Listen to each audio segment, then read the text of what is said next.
Assalamualaikum warahmatullahi wabarakatuh. Alhamdulillahi rabbil alamin. Wassalatu wassalamu ala asrafil anbiya'i wal mursalin Sayyidina Muhammadin wa ala alihi wa sahbihi ajmain. Ashhadu an la ilaha illallah al-malikul haqqul mubin wa ashhadu anna Muhammadan abduhu wa rasuluh sadiqul wa'dil amin. Allahumma salli ala Sayyidina Muhammadin wa ala alihi wa sahbihi ajmain. Subhanaka la ilma lana illa ma 'allamtana innaka antal alimul hakim. Subhanaka Allahumma rabbana wa bihamdika asyhadu an la ilaha illa anta astaghfiruka wa atubu ilaih.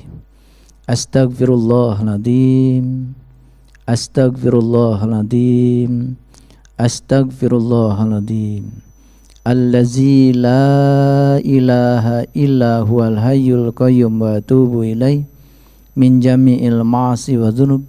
La haula wa la quwata illa billahil aliyyil azim.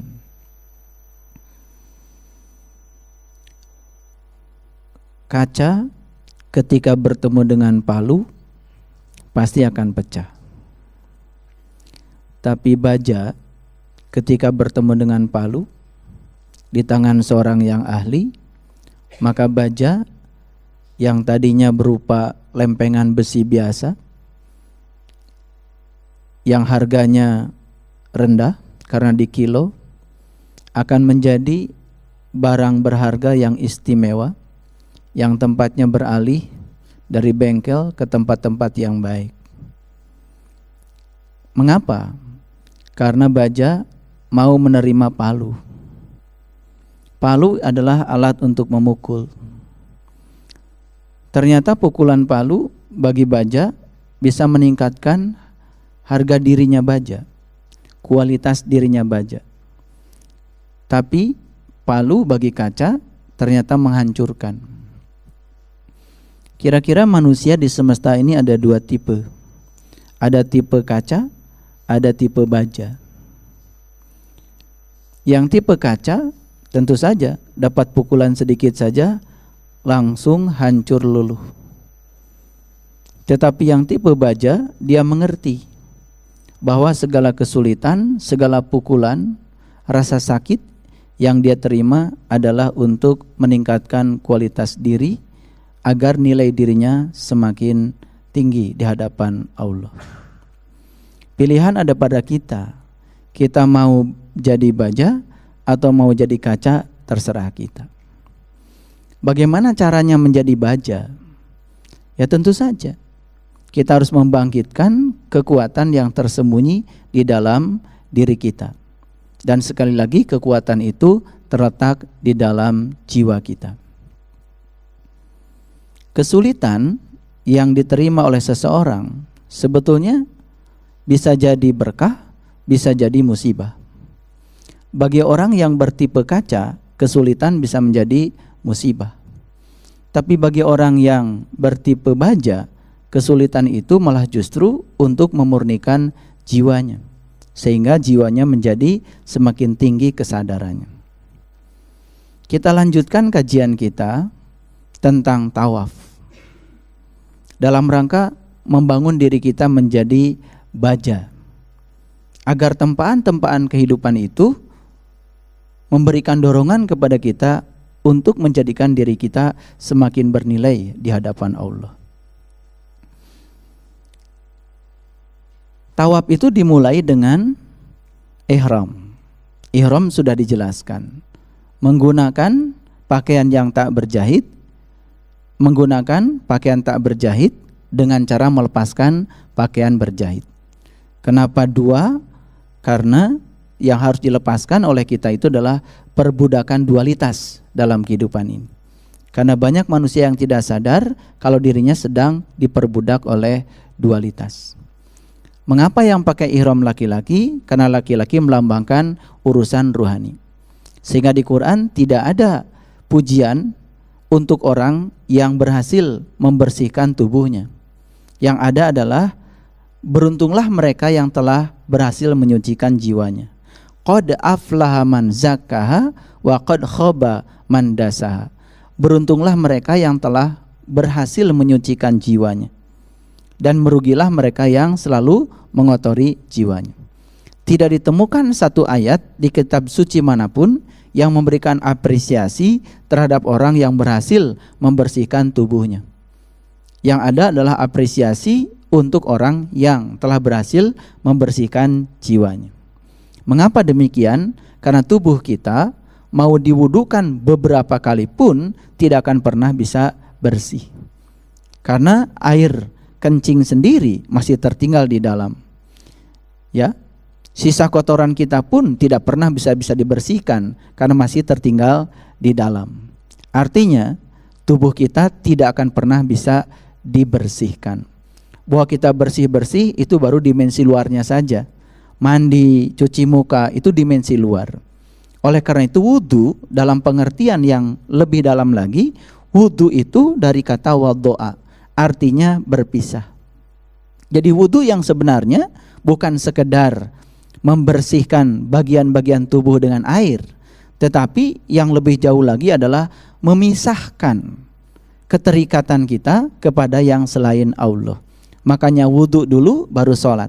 Sholat artinya melekatkan diri kepada Allah. Proses pelekatan baru terjadi kalau dialami dengan proses perpisahan.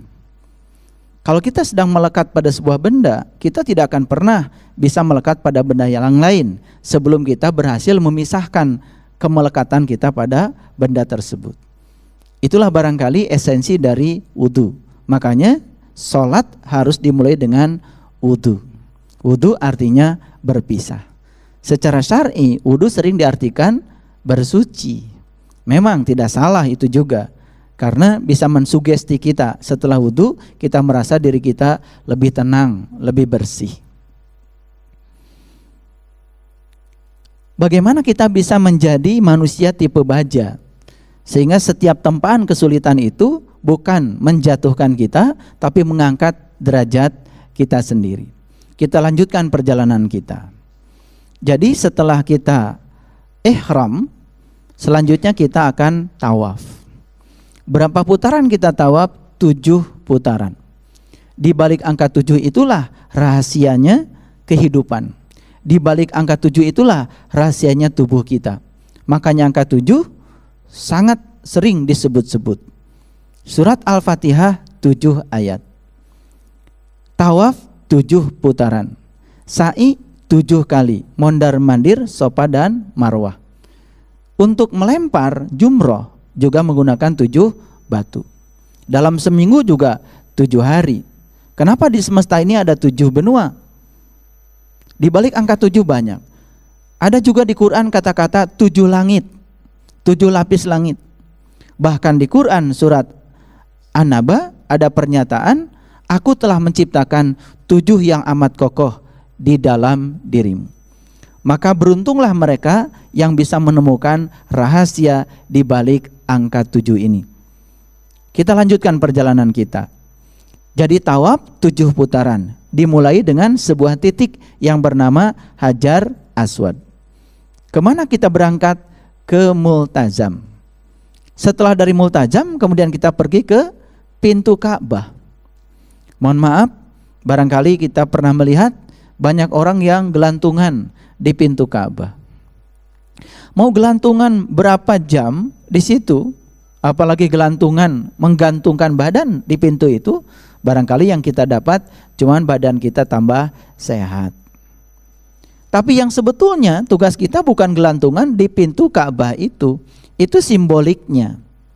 Hakikatnya apa? Hakikatnya setelah kita menyadari kelahiran kita di Hajar Aswad, menyadari komitmen kita di Multazam, maka kita harus segera menebus utang-utang kita di pintu Ka'bah. Pintu Ka'bah berarti pintu Baitullah. Pintu Baitullah yang sebenarnya tentu saja ya, bukan yang di sana. Karena diperintah di Quran surat Al-Imran ayat 96, perintahnya apa? Wa man dakhalahu kana aminan. Barang siapa yang bisa memasuki Baitullah, maka amanlah dia. Tidak ada satu orang pun yang pergi haji, pergi umroh, masuk ke dalam Ka'bah. Izin untuk masuk ke sana tentu saja tidak mudah, apalagi bagi orang awam. Lagian kalau masuk ke sana dapat apa? Tidak ada jaminan keselamatan masuk ke sana. Tapi yang dijamin keselamatannya adalah masuk ke Baitullah yang hakiki. Inna awala baitin wudi alinas lalladzi bibakata mubarakah fihi ayatum bayyinah. Di dalam Bakah al-Mubarakah itu Allah menyatakan di dalamnya ada tanda yang terang benderang. Ayatum bayyinah itu tanda yang terang benderang. Bahkan Allah menyatakan di ayat itu maqamu Ibrahim. Di dalam Ka'bah itu, di dalam Baitullah yang hakiki ada makom Ibrahim. Yang kita kenal makom Ibrahim di sana secara syar'i kan di luar. Tetapi Quran menyatakan makom Ibrahim itu adanya di dalam. Tentu saja makom itu tidak sama dengan makam dalam pengertian banyak orang. Kalau makam kan kuburan. Makom itu adalah level. Makom itu artinya tingkatan. Maqamu Ibrahim artinya tingkatan Ibrahim. Jadi barang siapa yang mau masuk ke tingkatan Ibrahim, maka kita harus memasuki Bakah al-Mubarakah. Karena itulah tempat yang aman. Makanya tujuan haji dinyatakan di 2 ayat di Quran surat Al-Baqarah. 1 di Quran surat Al-Baqarah ayat 198. Yang kedua di Quran surat Al-Baqarah ayat yang ke-200. Di ayat 198 Allah berfirman, fa iza afadtu min Arafah fazkurullah. Apabila kamu telah selesai dari Arafah, tugas berikutnya adalah ingatlah Allah. Ingat itu ada syarat sahnya. Syarat sahnya ingat tentu saja harus tahu yang diingat. Kita tidak mungkin bisa mengingat sesuatu tanpa kita mengetahuinya. Biasanya kita baru bisa mengingat sesuatu kalau kita sudah menyaksikan sesuatu itu. Kita baru bisa mengingat orang setelah kita bertemu orang itu. Kalau kita cuman bertemu dengan namanya saja, tidak bertemu orangnya, yang kita ingat ya tentu saja bukan orangnya, tapi namanya saja. Dan nama tentu saja bukan orang. Di Quran surat Al-Baqarah dinyatakan apabila kamu telah bertolak dari Arafah. Arafah itu bahasa Arab yang kemudian sudah menjadi nama tempat yang disebut dengan Padang Arafah. Tapi Arafah sendiri dalam bahasa Indonesia artinya adalah mengenal. Jadi ayat itu kalau kita terjemahkan secara kamus, fa iza afadtu min Arafah, apabila kamu telah selesai di padang pengenalanmu, fazkurullah. Tugasmu berikutnya apa? Mengingat Allah. Di mana mengingatnya Allah? Di mana mengingat Allahnya? Indal masyaril haram. Mengingat Allah itu kata Allah di Quran indal masyaril haram. Di masyaril haram. Di mana masyaril haram itu? Kalau secara syar'i Masyaril Haram menjadi nama sebuah masjid yang ada di Musdalifah. Kalau kita mau pergi dari Arafah ke Mina, pasti melewati sebuah masjid namanya Masjid Masyaril Haram. Tempat kita melakukan proses muhasabah di situ. Itu Masjid Masyaril Haram. Tetapi di Quran tidak ada kata masjidnya. Indal Masyaril Haram. Kalau kamu sudah berhasil dari Arafah, tugas berikutnya ingatlah Allah di Masyaril Haram. Jadi Masyaril Haram juga secara hakiki tentu saja bukan sesuatu yang di luar diri kita. Yang di sana simboliknya sudah ada. Kemudian ayat berikutnya wa in kuntum min qablihi laminad dhalin. Jika kamu belum bisa mengingatnya, sungguh kamu termasuk orang-orang yang sesat. Jadi Quran surat Al-Baqarah ayat 198 menyatakan apabila kita tidak sukses di Arafah, tidak sukses mengingat Allah, maka selama itu pula kita tidak akan sukses mengingat kepada Allah.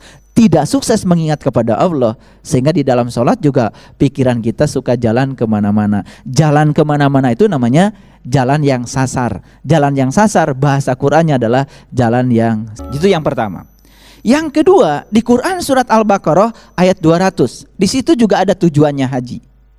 Fa idza qadaitum manasikakum fazkurullah kazikrikum aba'akum. Apabila kamu telah menyelesaikan hajimu, ingatlah Allah. Kadzikrikum aba'akum, dan mengingat Allah itu semudah kamu mengingat ayahmu sendiri. Aba itu ayah. Mengingat Allah semudah kamu mengingat ayahmu sendiri. Kan mengingat ayah gampang, kita bisa mengingatnya sekarang tanpa menyebut-nyebut namanya, karena kita sudah lama bergaul dengan ayah kita, Bagi yang tahu ayahnya, yang tidak tahu ayah juga tentu saja mengingatnya sulit. Yang sudah ditinggalkan ayah, fotonya tidak ada, sementara dia masih di kandungan ibu saat dia lahir, ayah sudah tidak ada, tentu saja sulit juga. Artinya pelajarannya tetap satu, kita hanya akan berhasil mengingat sesuatu yang kita sudah tahu, dan kita akan gagal mengingat sesuatu yang kita tidak tahu. Jadi kalau begitu, apa tujuannya Arafah? Tujuannya Arafah adalah wukuf. Makanya puncaknya haji adalah wukuf di padang Arafah. Wukuf itu artinya berdiam diri, bukannya diamnya badan. Karena untuk masuknya kita ke tingkat kesadaran yang tinggi diperlukan diamnya badan. Makanya mohon maaf, ada pesan dari teman-teman yang sedang dipenjara tubuhnya. Ternyata saat tubuh dipenjara, ternyata jiwa mengalami kebebasan. Kalau begitu bisa dibalik. Saat seseorang sedang mengalami kebebasan tubuh, bisa jadi jiwanya sedang dipenjara. Jangan-jangan kita nih yang sibuk tubuhnya, pergi sana, pergi sini, pergi sini, pergi sana, pergi sini, sibuk luar biasa. Jangan-jangan kesibukan tubuh justru memenjarakan jiwa. Makanya wukuf itu sebetulnya menghentikan kesibukan tubuh untuk memberi izin agar jiwa mengalami transformasi menuju kesadaran yang lebih tinggi. Kesadaran puncaknya jiwa itulah yang disebut dengan Sidra al-Muntaha, puncak kesadaran jiwa. Jadi setelah dari Hajar Aswad, Multajam, pintu Ka'bah. Tugas kita adalah menemukan pintu Ka'bah, pintu Baitullah. Pintu Baitullah yang di sana setelah ketemu juga tertutup. Tapi pintu Baitullah yang di sini dikan oleh ahli-ahli kebenaran. Siapa yang mengetuk pintu, pasti pintu akan terbuka. Maka tugas kita adalah tinggal mengetuk pintu. Makanya perjalanan haji secara hakikat ke dalam diri kita, walaupun kelihatannya dekat, tapi itu jauh sekali bagi yang tidak tahu ilmunya, bagi yang tidak tahu caranya. Kalau haji itu tujuannya adalah mengingat Allah, berarti haji itu harus sampai kepada Allah. Makanya orang yang berhaji disebutnya tamu Allah, disebutnya duyufullah. Bagaimana kita bisa bertamu kalau kita tidak masuk? Bagaimana kita bisa bertamu kalau kita tidak bertemu? Kalau kita mau menuju rumah seseorang, yang kita butuhkan kan bukan rumahnya. Yang kita inginkan tentu saja sang pemilik rumah. Kita datang ke rumahnya, kita masuk ke rumahnya, tapi tidak ada pemilik rumah. Kan kita tidak mengatakan sudah bertemu. Kita menyatakan belum bertemu karena penghuni rumahnya belum ditemui. Jadi tujuan utama berkunjung ke rumah adalah bertemu yang punya rumah. Tujuan utama haji secara hakikat tentu saja adalah untuk menyampaikan diri kita kepada Allah, agar setelah sampai kepada Allah kita bisa mengingatnya, mengulang kembali apa yang pernah kita alami waktu kita di rahimnya seorang ibu. Makanya mereka yang telah melewati pintu Ka'bah berikutnya dapat hadiah. Hadiahnya apa? Maqam Ibrahim. Itu sebabnya di Quran ada pernyataan maqamu Ibrahim musalla. Jadikanlah maqam Ibrahim tempat salat. Tempat yang dimaksud di situ bukan tempat seperti biasa, bukan nama ruang. Maqamu Ibrahim musalla, jadikanlah level Ibrahim sebagai level salatmu. Ayo, kalau kita mengurut ke belakang. Ketika salat kan kita takbir. Habis wudhu kita berpisah dengan yang selain Allah. Kemudian kita mulai sholat. Dimulai dengan apa? Takbiratul ihram. Setelah takbiratul ihram menyatakan Allahu Akbar. Apa maknanya? Apa maknanya? Tidak ada yang lebih akbar dari Allah. Tapi kalimat itu akan meluncur biasa saja dari mulut kita kalau kita tidak pernah mengalami akbarnya Allah. Lalu Allah menyatakan di Quran surat Al-Fusilat, aku bentangkan kebesaranku di segala ufuk, dan yang paling penting aku bentangkan kebesaranku pada dirimu sendiri. Makanya siapa yang telah menemukan kebesaran Allah di dalam dirinya, sudah Allah di dalam dirinya, maka saat dia mengucapkan Allahu Akbar, ada getaran. Bukan sekedar kalimat biasa yang lurus-lurus saja, yang kering-kering saja. Kan dia sudah menyaksikan kebesarannya. Makanya di Quran surat Al-Insyikok, Allah berfirman, idas sama'un saqat wa adinat li rabbiha wa huqat wa idal ardu muddat wa alqat ma fiha wa takhalat. Ya ayuhal insan innaka kadihun ila rabbika kadhan famulaki. Ketika langit ruhanimu terbuka, ketika bumi diratakan, maka saat itu kamu sedang bekerja menuju Tuhan dengan sungguh-sungguh. Lalu Tuhan memanggil sebutan untuk hambanya, ya ayuhal insan innaka kadihun ila rabbika kadhan famulaki. Hai insan. Makanya di Quran ada 3 level sebutan manusia. Level pertama disebut bashar. Bashar itu level manusia biasa. Level yang kedua disebut insan. Insan itu bashar yang selalu yang sedang melakukan sebuah perjalanan menuju alam-alam yang tinggi. Dan puncak yang ketiga adalah nas.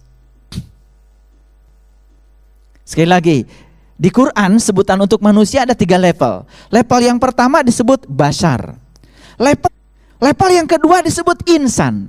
Bashar yang sedang mengalami transformasi spiritual. Itu bahasa Qurannya insan. Dan level yang paling tinggi adalah nas. Itu sebabnya jangan heran kalau Quran surat yang terakhir namanya surat An-Nas. Bagian yang paling penting dari Quran surat An-Nas, pernyataan Allah, Qul a'udzu birabbin nas. Katakanlah, aku berlindung pada Tuhannya manusia.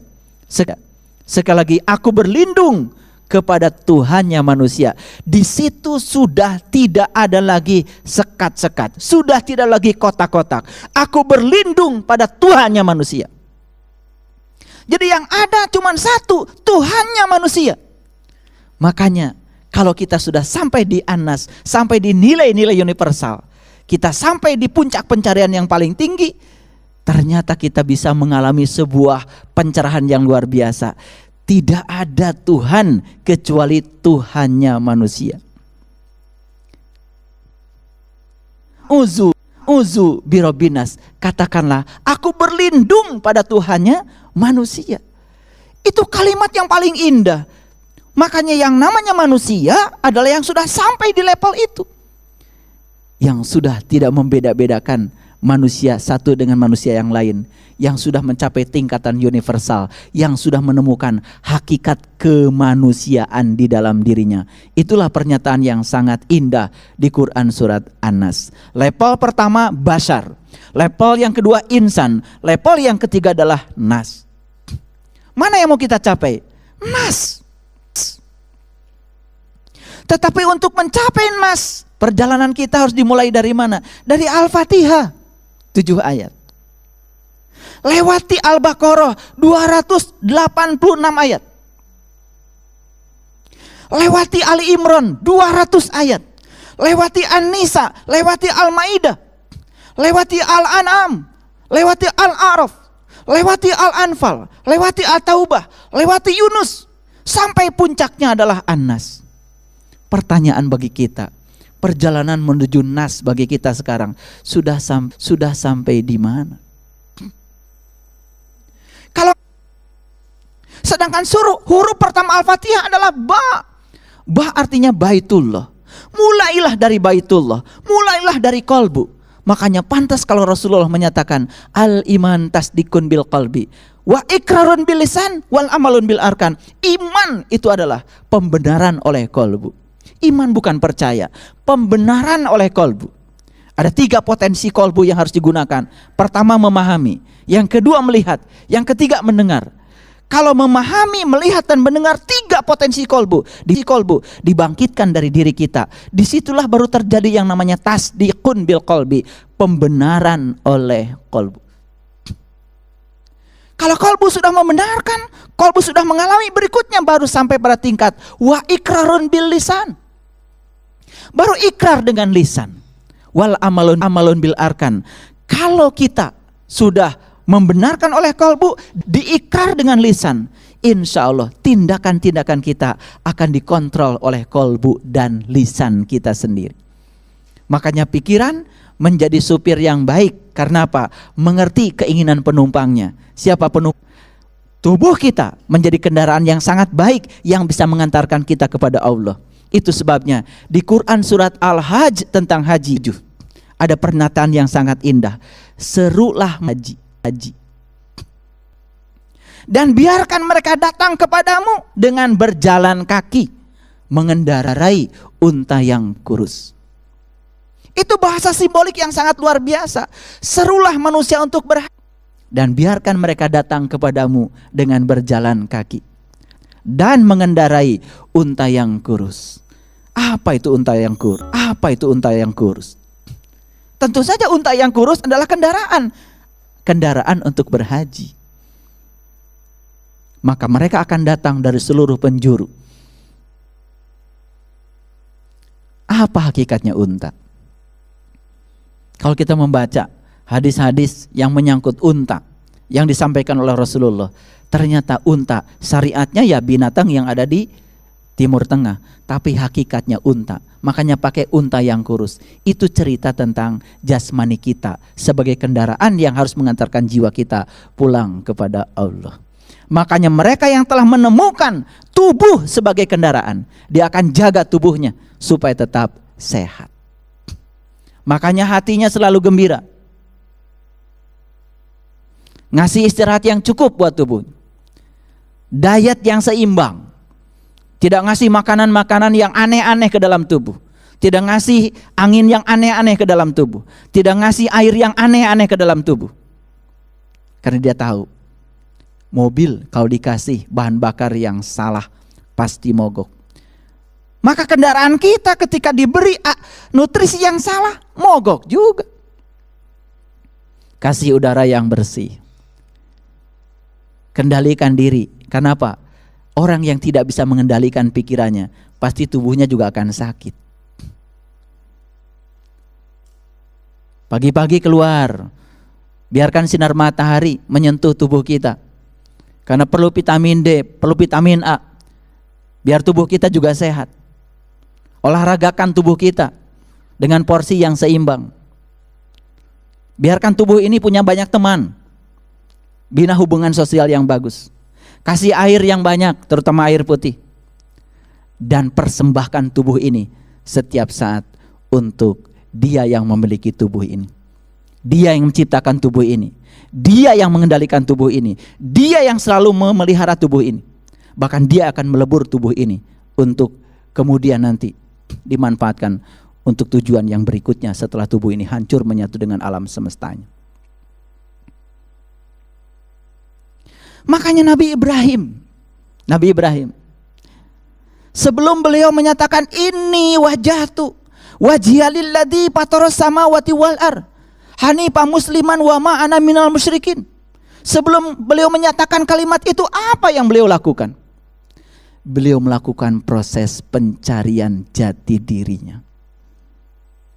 Pencarian yang sangat panjang sampai akhirnya Nabi Ibrahim menemukan hakikat dirinya. Setelah beliau menemukan siapa jati dirinya, saat itulah baru beliau mengatakan, ini wajahtu, aku hadapkan wajahku kepada zat yang telah menciptakan langit dan bumi. Dan kini aku bukan termasuk orang-orang yang menduakan Tuhan. Kapan kalimat itu meluncur? Setelah Nabi Ibrahim sampai pada puncak pencariannya. Apa yang kita lakukan? Kita belajar sholat, setelah takbir langsung saja kita mengatakan inni wajjahtu wajhiya lilladzi fataras samawati wal ard. Maka kalimat yang meluncur dari mulut kita, kalimat yang kering, gersang, tidak ada energinya. Karena apa? Karena raga akan mati kalau tidak ada rasa.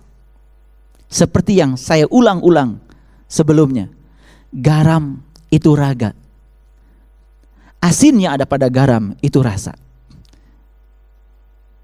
Gula itu raga, manis yang ada pada gula itu rasa.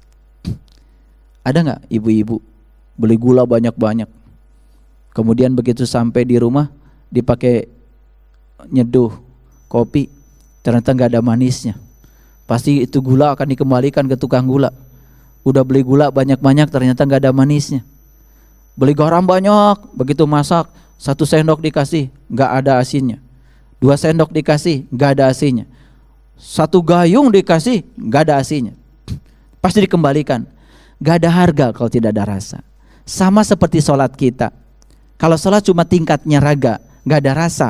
Kita mengucapkan ini wajahtu wajhialilladzi fataras samawati wal ardh, tidak ada rasa. Itu kalimat itu menjadi tidak bernilai.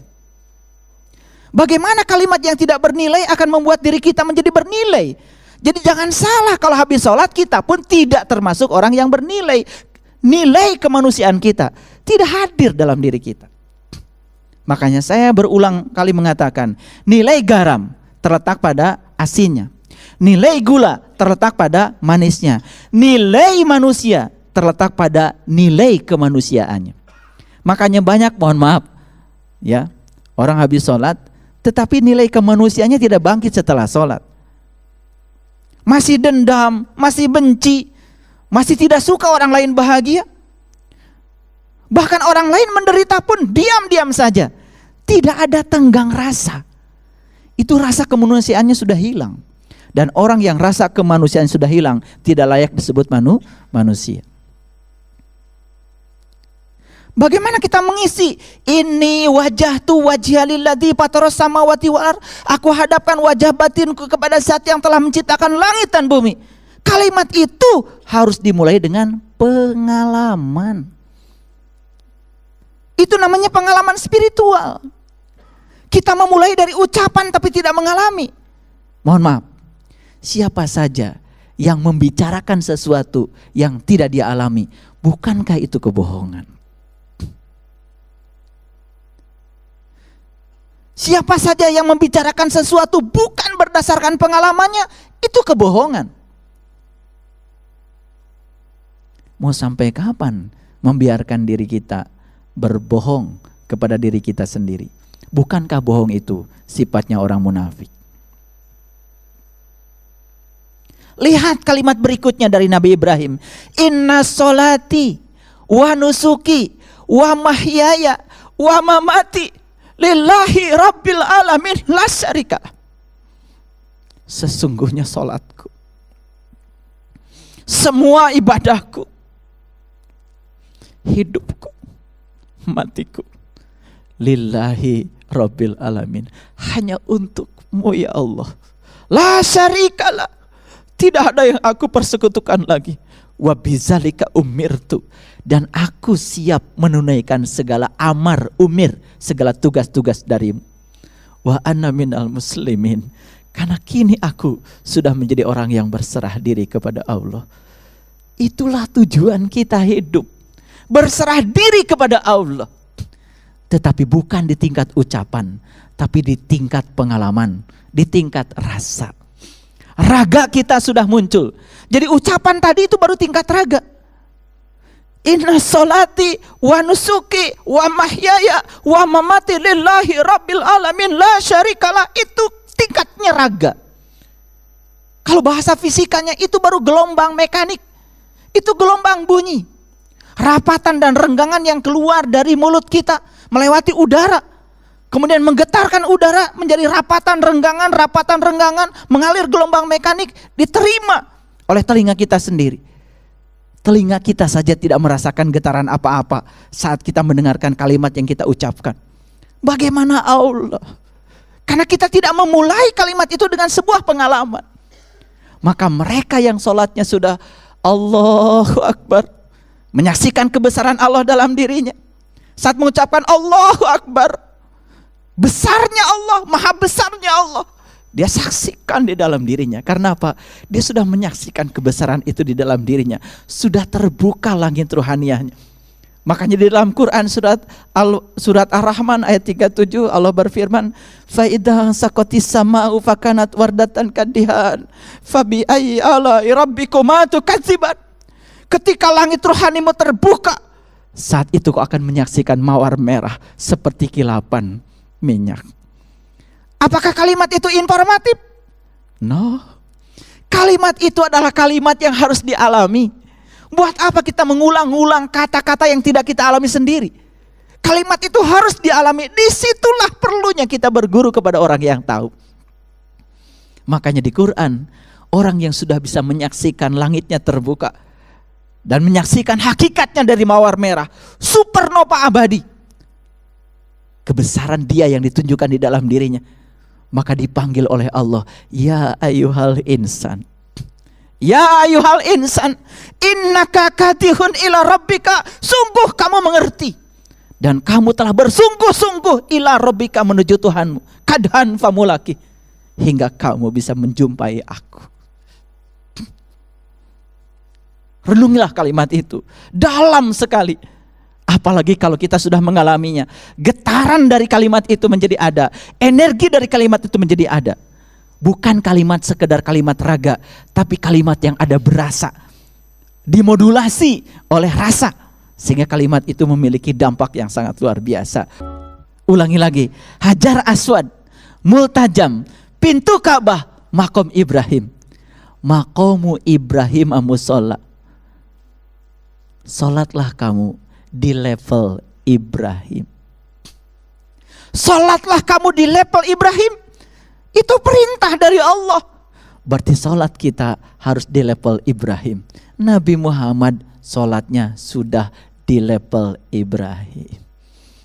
Seorang nabi sekelas Nabi Muhammad tentu saja tidak mungkin memberitakan sesuatu yang beliau sendiri tidak mengalaminya. Begitu selesai di makom Ibrahim, masuk hijir Ismail. Ismail itu adalah sebuah pertanda, sebuah perlambang sosok manusia yang sudah menjadi muslim yang sejati, yang utuh menyerahkan dirinya kepada Tuhan. Begitu kita selesai menyerahkan diri kepada Tuhan, kita menerima segala ketentuan Tuhan, kita menerima apapun yang terjadi sebagai pilihan Allah yang terbaik. Tidak pernah ada protes, tidak pernah ada keluhan. Disitulah mulainya tumbuh kedamaian. Masuklah etapa yang terakhir yang namanya rukun Yaman. Rukun Yaman, Yaman, Yamin itu artinya kanan.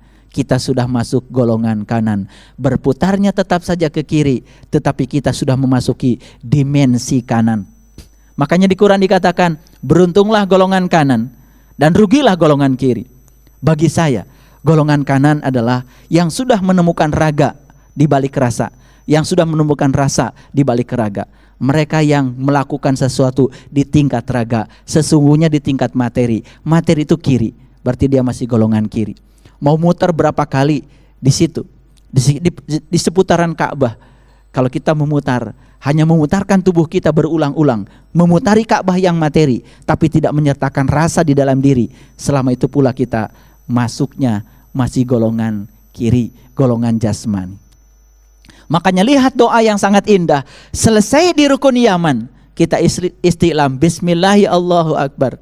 Dan setelah itu kita kemudian membaca Rabbana atina fid dunya hasanah wa fil akhirati hasanah wa qina azabannar wa adkhilna jannata ma'al abrar ya aziz ya ghafar ya rabbal alamin.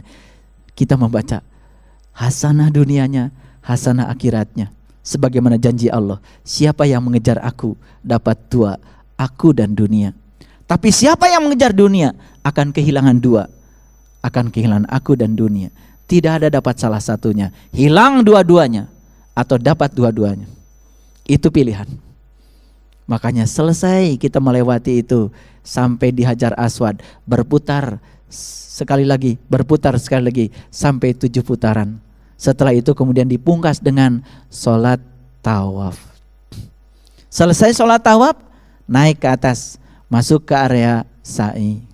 Dari mana kita mulai sa'i? Dari sofa marwah, 7 balikan berulang-ulang. Apa itu sofa? Sofa artinya ikhlas. Marwah artinya bahagia. Hanya ikhlas yang bisa mengantarkan manusia ke tingkat kebahagiaan. Makanya coba kita lihat, yang lari di situ adalah laki-laki.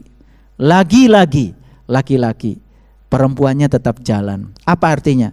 Urusan rohani harus lari, urusan jasmani jalan saja. Kita kebalik-balik, urusan jasmani lari, tapi urusan rohani jalan pun tidak. Bahkan bukan jalan, malah jalan di tempat. Mengerikan. Pulang dari sana tidak mengerti maksudnya, tetap saja pulang ke sini, menistakan jiwanya sendiri. Lalu muncul ayat yang mengatakan, ara'aital ladzi yukadzibu biddin. Celaka. Siapa pendusta agama itu? Fazalikal ladzi yadu'ul yatim, yaitu orang-orang yang mentelantarkan yatim. Siapa yatim? Yang tak beribu, yang tak berbapak. Yatim hakikatnya adalah jiwa kita sendiri. Karena jiwa tidak pernah dilahirkan, tapi jiwa ditiupkan. Siapa pendusta agama? Mereka yang mentelantarkan jiwanya sendiri. Apa kebutuhan jiwa? Apa nutrisi jiwa? Kalau cerita nutrisi jiwa, itu satu surat di Quran, surat Al-Maidah ayat 1 sampai ayat 120.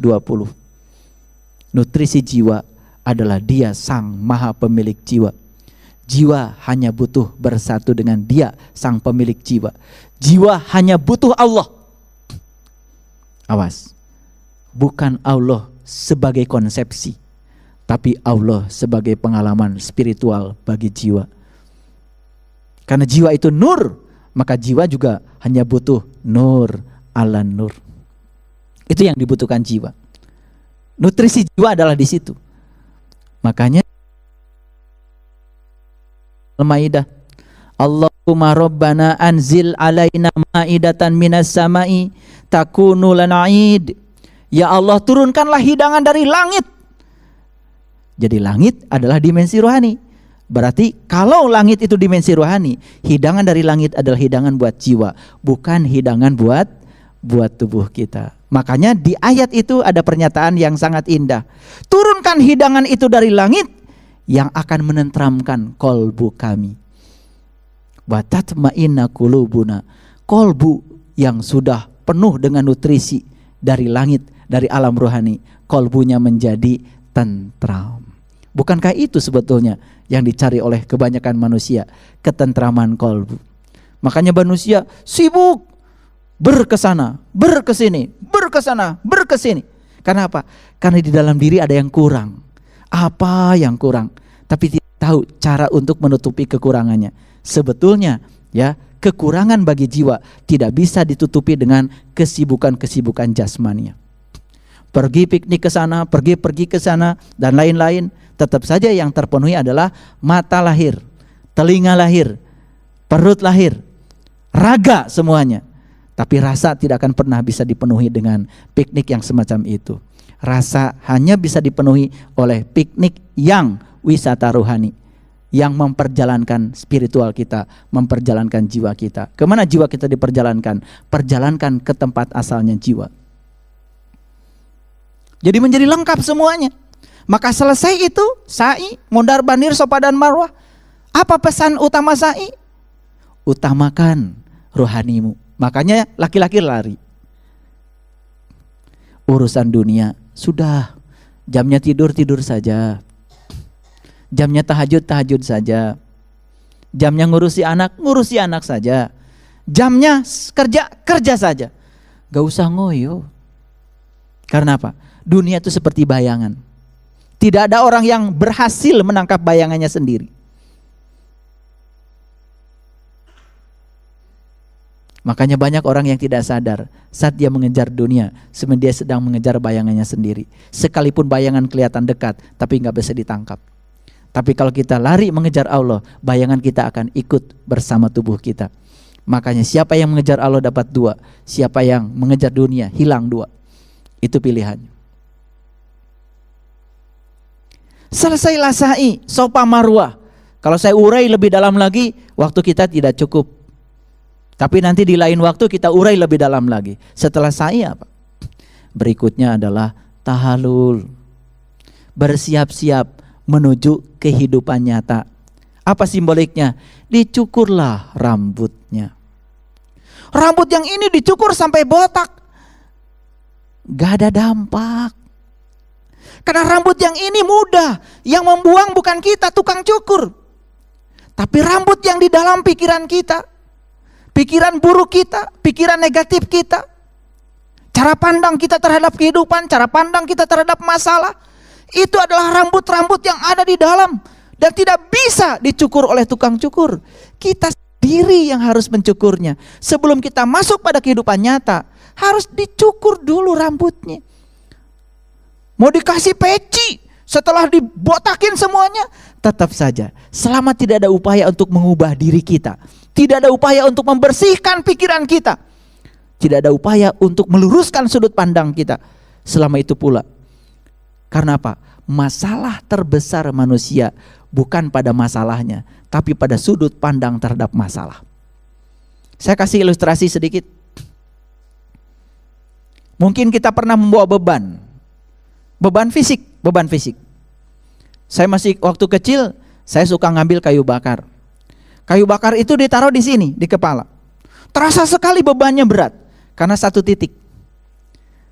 Tetapi begitu sudah mulai dewasa, kayunya dibagi dua. Satu di depan, satu di belakang. Pakai tongkat, ditaruhnya di sini. Ternyata beban yang sama, tapi cara mengangkat beban dengan cara yang berbeda, ternyata beban tidak terasa sama.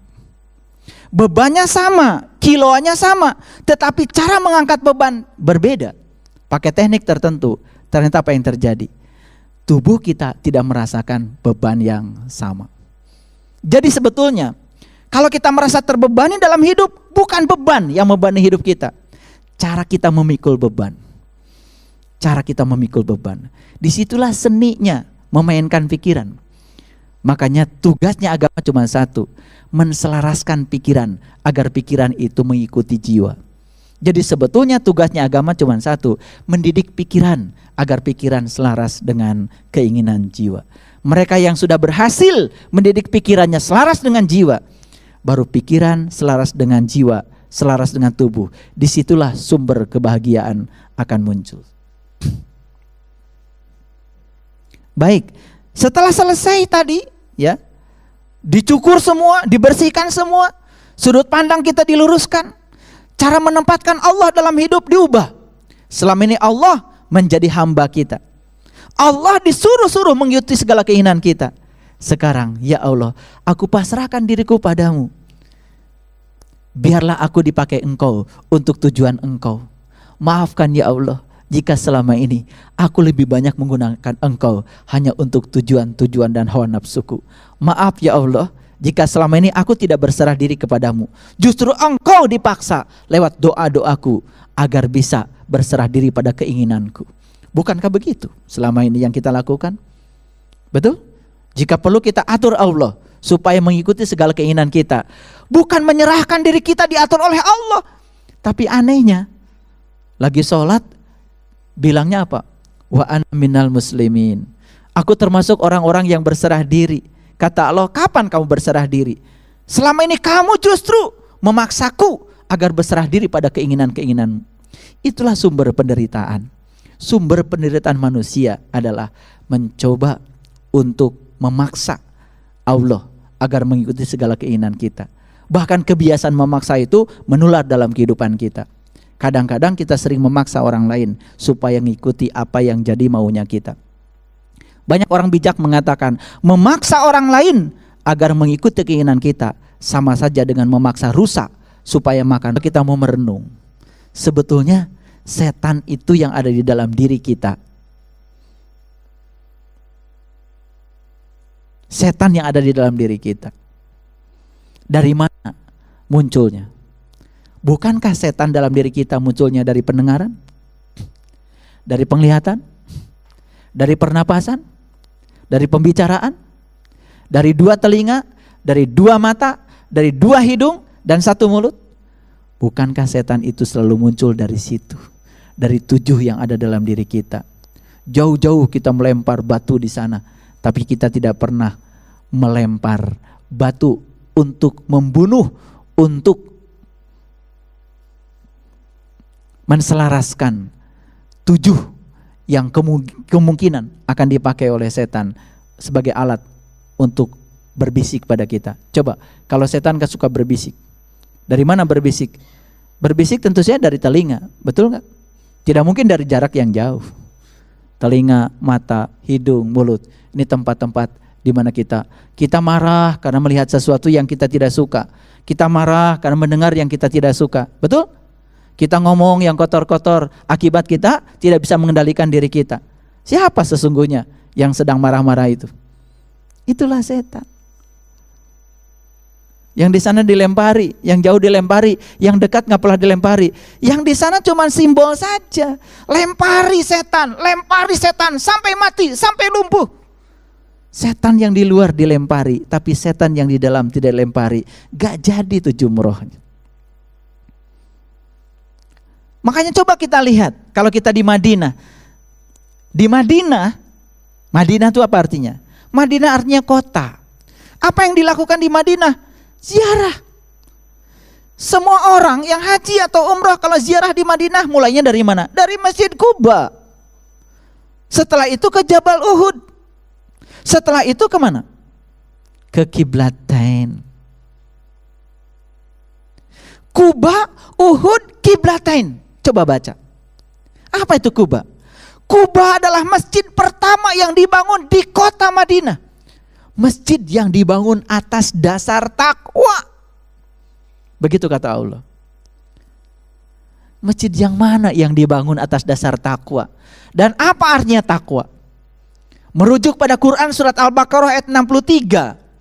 Takwa itu ternyata mengambil janji. Wa'id akhadna mitsaqakum wa rafa'na fawqakumut tur. Kemudian diangkat kesadaran. Setelah kamu berakad, diangkat kesadaran. Warofakna pokokumutur, diangkat gunungnya, diangkat kesadarannya, diangkat sidratul muntahanya. Khudu ma'atainakum bikuwatin. Dan setelah itu aku pertunjukkan sesuatu padamu. Wazkuru ma'fihi, ingat yang aku pertunjukkan. La'allakum tatakun. Jadi takwa di Quran itu sebuah prosedur. Mengambil janji, diangkat dulu kesadarannya, ditunjukkan sesuatu oleh Allah di kesadarannya. Ingat yang ditunjukkan, baru itu takwa. Jadi Masjid Quba adalah masjid yang dibangun atas dasar takwa. Secara syariat Masjid Quba yang di sana, hakikat Masjid Quba merujuk kepada diri kita sendiri. Setelah dari Quba kita pergi kemana? Ya Allah, kita pergi ke Jabal Uhud. Apa artinya Uhud? Uhud artinya ahad. Ahad artinya menyatu. Jabal Uhud adalah gunung tempat menyatu. Kok gunung tempat menyatu? Kan gunung artinya kesadaran tertinggi. Karena baru kita bisa menyatu dengan Allah di puncak kesadaran kita. Yang menyatu adalah kesadaran kita. Jadi barang siapa yang kesadaran jiwanya sudah sama dengan kesadaran Allah, saat itulah terjadi proses penyatuan. Itulah Jabal Uhud. Makanya Jabal Uhud dilambangkan dengan gunung 7 kilometer. Muncul lagi angka 7. Setelah lewat Jabal Uhud kemana kita? Ke Qiblatain. Qiblatain apa? Secara syar'i Qiblatain nama masjid di sana. Qiblatain itu artinya 2 kiblat. Apa 2 kiblat? Lihat diri kita. Ini materi tubuh. Kiblatnya apa? Kiblatnya materi. Makanya semua kita menghadapkan materi ke materi. Tubuh menghadap ke Ka'bah. Tapi jiwa kita tidak boleh dihadapkan ke materi karena jiwa kita immateri. Jiwa dihadapkan lagi kepada yang sejenis dengan jiwa. Karena jiwa itu nur, maka jiwa harus dihadapkan pada nur ala nur. Itu namanya 2 kiblat. Oh, ternyata nikmat ya sholat karena saya sudah menemukan Qiblatain. Untuk keselarasan tubuh kita, semua kita menghadap Ka'bah. Keselarasan tubuh, kelihatan barisannya bagus. Tetapi tubuh yang sudah barisannya bagus, tetapi saf di sini bolong, saf di sini bolong. Saat Allahu Akbar, kita tidak melihat akbarnya Allah. saat sholat pikirannya jalan kemana-mana. Mau sholatnya di Mekah, mau sholat di Madinah, mau sholat dimanapun, kalau pikirannya jalannya kemana-mana, kata Allah di Quran, itu mohon maaf sholatnya orang munafik. Quran surat An-Nisa ayat 142. Itulah proses ziarah di mana? Di Madinah. Madinah apa? Kota. Madinah itu kota. Ziarah di kota 3 yang penting. 1, Kuba. 2, Uhud. 3, Qiblatain. Sampailah di Qiblatain. Oh alhamdulillah, setelah saya menemukan Kuba di dalam diri saya, kemudian saya Uhud, ahad, menyatu dengan Tuhan, merasakan kehadirannya. Baru saya merasakan Qiblatain, 2 kiblat, 1 kiblat untuk jasmani, 1 kiblat untuk rohani. Allahu Akbar, nikmat rasanya. Baru kita pergi ke Mekah. Ada apa lagi di Mekah? Di Mekah kita kemudian ziarah juga. Dari mana mulai? Dari Jabal Sur. Kemana? Ke Jabal Rahmah. Kemana lagi? Ke Mina. Ngapain? Cari tempat mikot. Di situ ada masjid namanya Masjid Ji'ronah. Ayo kita sekarang lihat maknanya. Jabal Sur, gunung rahasia. Sur itu artinya rahasia. Jabal Sur, gunung rahasia, temukan di dalam dirimu puncak tertinggi rahasia tentangmu. Dari situ kemudian kita menuju ke Jabal Rahmah, gunung kasih sayang. Barang siapa yang sudah menemukan gunung rahasia di dalam dirinya, sudah bertemu dengan rahasia, segala rahasia dalam dirinya, sudah menemukan hakikat jati dirinya, apa berikutnya? Dia akan menemukan Jabal Rahmah, gunung kasih sayang. Wah, kasih sayangnya segede gunung. Jadi penyayang, pengasih. Indah ya? Baru jalan ke selatan, ke Mina, sampai di Masjid Ji'ronah. Ji'ronah dari kata ja'a ro'aina. Ja'a ro'aina, datanglah untuk melihat aku, kata Allah. Ja'a ro'aina, ja'a ro'aina, ja'a ro'aina. Saking cepat nyebutnya jadi Ji'ronah. Jatuhkan mikot di situ. Gunakan lagi kain ihram. Untuk laki-laki, naik lagi ke bis, lafalkan talbiyah. Labbaik Allahumma labbaik, labbaik la syarika laka labbaik. Kalau saya melafalkannya suka pakai lagu. Labbaik Allahumma labbaik, labbaik la syarika laka labbaik, innal hamda wa ni'mata lak wal mulka la syarika lak, innal hamda wa ni'mata lak wal mulka la syarika lak, labbaik Allahumma labbaik, labbaik la syarika laka labbaik, innal hamda wa ni'mata lak wal mulka la syarika lak, innal hamda wa ni'mata lak wal mulka la syarika lak. Aku datang ya Allah, aku datang ya Allah, aku datang ya Allah, aku rindu padamu ya Allah. Aku ingin kembali menyaksikan pengalamanku saat engkau bertanya kepada diriku, apakah aku ini Tuhanmu? Dan saat itu kami menjawab, ya aku menyaksikan. Apa yang pernah kami saksikan saat itu kini telah terlupakan. Aku datang ya Allah, aku datang ya Allah, aku datang ya Allah. Aku rindu padamu ya Allah. Aku ingin mengingatmu dengan ingat yang sebenar-benarnya padamu ya Allah. Izinkan aku memasuki bait-Mu ya Allah. Izinkan aku memasuki rumah-Mu ya Allah. Izinkan aku mengetuk pintu-Mu ya Allah. Bukakan hijab-hijab yang melekat dalam diriku ya Rabb. Bukakanlah pintu qalbuku ya Rabb. Bimbinglah aku ke jalan Shiratal Mustaqim, jalannya orang-orang yang telah Engkau anugeraki nikmat, jalannya para nabi, para siddiqin, para syuhada, dan orang-orang yang saleh. Jangan Kau biarkan diri kami menjadi orang-orang yang Kau murkai ya Rabb. Jangan Kau biarkan diri kami menjadi orang-orang yang tidak tahu jalan pulang kepadamu. Labbaik Allah, labbaik Allah, labbaik Allah, labbaik la syarika laka labbaik, innal hamda wa ni'mata laka wal mul la syarika. Bebaskan aku ya Rabb. Bebaskan aku dari sifat-sifat syirik yang ada padaku ya Rabb. Terlalu banyak gantungan-gantunganku, terlalu banyak ikatan-ikatan yang melekat dalam diriku, terlalu banyak ikatan-ikatan yang menghambat perjalananku padamu ya Rabb. Labbaik Allah, labbaik Allah, labbaik Allah. Sampailah kita di rumahnya, kita berputar lagi, menyadari semua perjalanan kehidupan kita, dari Hajar Aswad menuju Multazam, menuju pintu Ka'bah, menuju makam Ibrahim, menuju Hajar Ismail, menuju Rukun Yaman.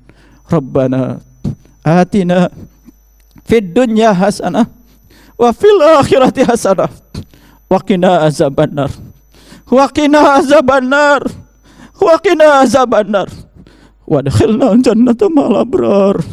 Ya Aziz, ya Aziz, ya Ghaffar, ya Rabbal Alamin. Bismillahi Allahu Akbar, Bismillahi Allahu Akbar, Bismillahi Allahu Akbar. Ya Allah, kami menyadari bahwa kami diciptakan Engkau untuk tujuan Engkau. Kami hanya kepanjangan tangan-Mu ya Rabb, hanya kepanjangan tangan-Mu ya Rabb, untuk menyampaikan cinta dan kasih-Mu pada orang-orang yang perlu bantuanku. Disitulah kita membuat lingkaran yang sempurna, membuat mandala yang sempurna. Lingkaran yang sempurna, itulah kehidupan kita. Lingkaran yang sempurna sering diwujudkan di mulut kita. Oh, oh, oh. Kalau sudah sampai oh, berarti sudah selesai semuanya. Kita sudah selesai dengan diri kita sendiri. Puncaknya haji adalah berdamai dengan diri kita sendiri. Kita menjadi asik dengan diri kita sendiri. Berhenti membicarakan orang, berhenti mengomentari orang, berhenti menyalahkan orang, berhenti berpihak sana, berpihak sini. Netral saja, karena netral dekat dengan positif. Itulah perjalanan kita. Kalau diurut semuanya, subhanallah. Makanya ciri haji yang mabrur, selesai haji ingat kepada Allah. Mereka yang telah berhaji tetapi tidak ingat kepada Allah. Menurut Quran surat Al-Baqarah 198, wa in kuntum min qablihi laminad dhalin.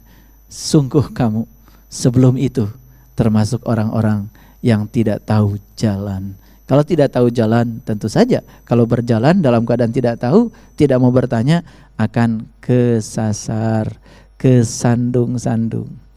Itulah sesungguhnya, ya. Kita baru membahas aspek luarnya, belum membahas aspek dalamnya. Karena aspek luarnya saja begitu luas kalau kita urai. Ternyata perjalanan-perjalanan kita di sana, semuanya kalau disadari akan merefleksikan simbol perjalanan spiritual kita ke dalam diri kita sendiri. Itulah yang bisa saya sampaikan. Semoga semua yang disampaikan ini menjadi berkah. Bukan untuk menimbulkan perdebatan dan pertentangan, tetapi ini sekedar sharing, berbagi pengalaman. Shadaqallahul adzim. Barakallahu li wa lakum. Assalamualaikum warahmatullahi wabarakatuh.